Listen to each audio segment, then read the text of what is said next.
Tout le monde est d'accord pour se dire qu'il est important de réussir ses présentations PowerPoint, mais dans la pratique, on n'a pas toujours le temps pour bien faire. Alors dans cette vidéo, je vais vous livrer non pas une, non pas deux, non pas trois, mais 10 astuces qui vont vous faire gagner du temps sur PowerPoint pour faire vite et bien. Et parmi ces astuces, il y en a peut-être que vous connaissez, mais je suis presque sûr qu'il y en a que vous ne connaîtrez pas. Alors si vous êtes prête, c'est parti. Après le générique.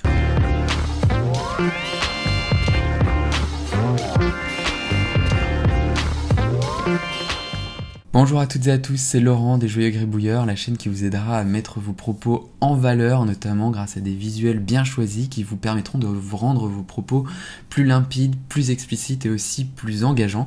Et donc aujourd'hui on parle de PowerPoint et je vais vous partager 10 astuces pour gagner du temps. Mais si le sujet de la pensée visuelle, c'est-à-dire l'art de mêler des dessins simples avec des textes courts vous intéresse, eh bien n'hésitez pas à prendre une seconde pour vous abonner à la chaîne. C'est parti. Alors, on commence sans attendre avec une astuce que vous connaissez déjà peut-être, mais que voilà, si vous ne connaissez pas ou que vous n'utilisez pas au quotidien, eh bien, elle pourrait vous faire gagner beaucoup de temps. C'est donc celle qui consiste à utiliser CTRL-A ou Commande-A si vous êtes sous Mac pour sélectionner l'intégralité des éléments de votre slide, ce qui vous permet derrière soit de tout déplacer facilement, d'accord, hop, soit de tout supprimer facilement en fonction de ce dont vous avez besoin. Alors la deuxième astuce, elle n'est pas très connue, donc peut-être que vous allez apprendre quelque chose. En fait, il s'agit de la combinaison majuscule plus CTRL plus C, suivi de majuscule plus CTRL plus V, ou alors si vous êtes sous Mac, majuscule plus commande plus C et majuscule plus commande plus V, pour copier le style d'un objet sur un autre. Donc, par exemple, si j'ai ici une forme, vous voyez en fait elle est jaune avec une écriture particulière à l'intérieur, et bien en fait si je fais majuscule plus commande plus C et que je viens sélectionner l'autre forme ici et que je fais majuscule plus commande plus V, et bien vous voyez que en fait elle prend exactement la même couleur, la même police d'écriture que la précédente. Et donc ça peut vous faire gagner un temps précieux plutôt que d'avoir à manuellement en fait changer le style de chacune des formes sur votre slide. Allez, on passe à la troisième astuce de cette vidéo. Alors peut-être que vous ne connaissez pas ça non plus, c'est pas très répandu et pourtant c'est bien pratique. En fait, il s'agit cette fois d'utiliser la touche majuscule et de la garder appuyée quand on déplace un objet pour déplacer cet objet horizontalement ou verticalement. Parce que quand on bouge un objet sous PowerPoint, on est un peu toujours ah bah tiens, je vais essayer de le mettre là dans la ligne des autres. Et en fait, c'est toujours un petit peu compliqué. Donc, vous voyez, en fait là, je galère juste à le positionner. Donc si je me remets comme avant, d'accord, et que là je veux déplacer ces 4 blocs de façon horizontale vers la gauche pour qu'ils soient alignés plus facilement avec ce côté gauche ici, eh bien je maintiens la touche majuscule enfoncée et vous voyez en fait je peux comme ça sans effort me déplacer horizontalement pour positionner mes blocs de texte exactement à l'endroit où je le souhaite. Allez, c'est parti pour la quatrième astuce de cette vidéo qui consiste à utiliser la combinaison clavier majuscule plus CTRL plus Z. Alors, plutôt que de vous faire un long discours pour vous l'expliquer, je vais vous montrer directement ce qu'elle peut faire. Donc supposons que ici je veux avoir une image non pas avec des coins rectangulaires mais avec des coins carrés. Je peux, mais des coins arrondis. Je peux aller dans format de l'image, rogner, et plutôt que de cliquer directement sur rogner, j'ai la petite flèche ici et je peux choisir la forme à laquelle je veux rogner. Donc si je veux des coins arrondis, je vais choisir cette forme là, paf, vous voyez tout de suite j'ai les coins arrondis. Maintenant si je voulais refaire la même chose sur cette image là, eh bien en fait il faudrait que je fasse les mêmes étapes avec la souris, ce qui peut prendre un peu de temps. A contrario, ce que je vais faire, c'est que je vais faire majuscule plus CTRL plus Z et vous allez voir que là, paf, ça me met directement mes coins arrondis. Donc en fait, vous avez compris, majuscule plus CTRL plus Z, ça répète la dernière action que vous avez faite sur un élément. Donc plutôt que de vous embêter à toujours refaire plusieurs fois la même action, pensez à faire majuscule plus CTRL plus Z sur tous les éléments où vous voulez reproduire cette action. Vous verrez, vous allez gagner un temps précieux. Astuce numéro 5, une astuce qui mange pas de pain mais que pas mal de gens ne connaissent pas. Si vous avez ici un texte en minuscule et que vous voulez le mettre en majuscule, surtout n'effacez pas tout pour tout réécrire, tout retaper en majuscule. Vous pouvez tout simplement sélectionner le texte et puis venir ici dans la partie accueil sous la partie police. Vous avez ces deux lettres là, A majuscule, A minuscule, et donc vous pouvez sélectionner capital pour tout mettre en majuscule. Voilà, ça se fait hyper bien. Donc évidemment, bien sûr, si vous avez un long texte à à transformer de majuscule en minuscule ou de minuscule en majuscule ou autre. Et en fait c'est là que vous allez gagner le plus de temps, mais même pour des petits textes, ne vous embêtez pas à tout effacer et à tout recopier. Ça peut vraiment aller beaucoup plus vite que ça grâce à cette petite astuce. Allez, c'est parti pour l'astuce numéro 6 de cette vidéo, où cette fois en fait il est question d'importer des images dans PowerPoint. Alors, si jamais aujourd'hui ce que vous faites c'est que quand vous voulez une image, vous ouvrez votre navigateur, vous allez chercher sur Google ce que vous voulez, puis vous faites plusieurs sites avant de décider quelle va être l'image que vous voulez garder, eh bien essayez plutôt d'aller ici dans l'onglet Insertion et ensuite de cliquer sur Icônes, parce que PowerPoint possède une bibliothèque d'images qui est cachée en fait juste ici. Vous avez ici icône, vous avez à côté images, et donc vous pouvez chercher finalement pas mal de choses avec différentes images possibles que vous pouvez insérer directement dans votre présentation. Et donc outre le fait que ce sont des images donc libres de droit pour vous, que vous pouvez utiliser et qui sont la plupart du temps plutôt pas mal comme images, et bien en fait il faut aussi se rendre compte du temps que ça nous fait gagner, puisque on n'ouvre pas de navigateur, on ne recherche pas sur 15 sites internet, tout ça se fait sous PowerPoint, et donc vraiment c'est une astuce qui en vaut la peine, n'hésitez pas à l'utiliser. Alors cette 7e astuce, elle est un peu plus longue à mettre en place, mais elle vaut vraiment le coup, puisqu'il s'agit tout simplement de mettre vos couleurs par défaut dans PowerPoint, parce que quand vous ouvrez un document PowerPoint, si vous voulez insérer une forme ou un texte par exemple, eh bien elle va automatiquement prendre une certaine couleur, et les couleurs qui sont à votre disposition ici sont les couleurs par défaut de PowerPoint si vous n'avez rien fait contre ça. Et il est possible de créer votre propre palette de couleurs pour que les documents que vous ouvriez puissent être automatiquement, puissent vous proposer automatiquement les formes, les typos à la couleur de votre palette. Donc on va voir comment est-ce qu'on fait ça.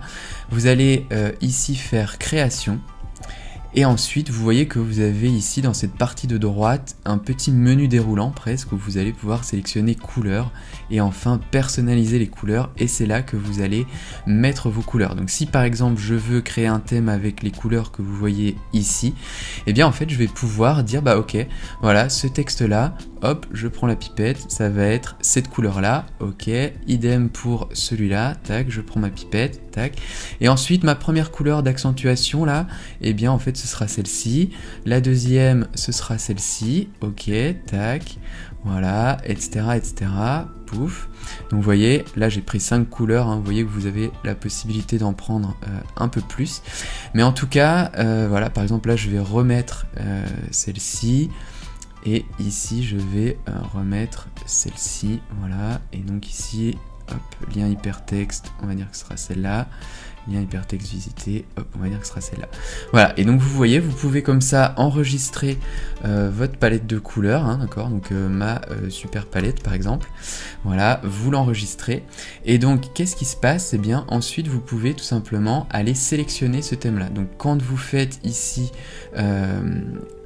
voilà, les couleurs, le choix, vous pouvez dire je veux ma super palette, et donc maintenant si je vais dans insertion forme, voilà, et bien il me propose automatiquement une couleur qui est dans ma palette, et en fait je peux aller derrière la changer, mais vous voyez qu'ici il me propose uniquement les couleurs que j'ai renseignées, donc c'est-à-dire toutes ces couleurs là qui sont ici les 4 plus cette couleur ici, et bien elles me sont proposées automatiquement, ce qui fait que je peux écrire des textes directement dans les bonnes couleurs ou créer des formes directement avec les bonnes couleurs aussi. Et une fois que vous avez donc créé votre palette de couleurs, eh bien vous allez pouvoir l'enregistrer. Donc pour ça, il suffit que vous vous rendiez ici à gauche, donc dans l'onglet création toujours, mais cette fois à gauche, et que vous descendiez ici sur enregistrer le thème actif.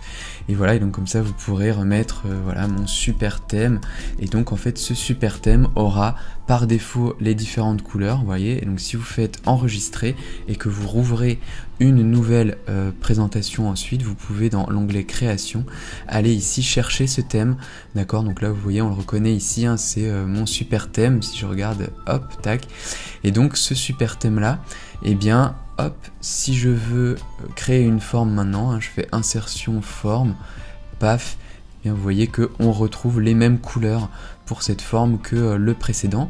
Donc la seule différence, c'est que vous n'avez pas à recréer cette palette de couleurs à chaque fois, mais vous n'avez plus qu'à aller donc dans création pour choisir votre thème, et il apparaîtra automatiquement.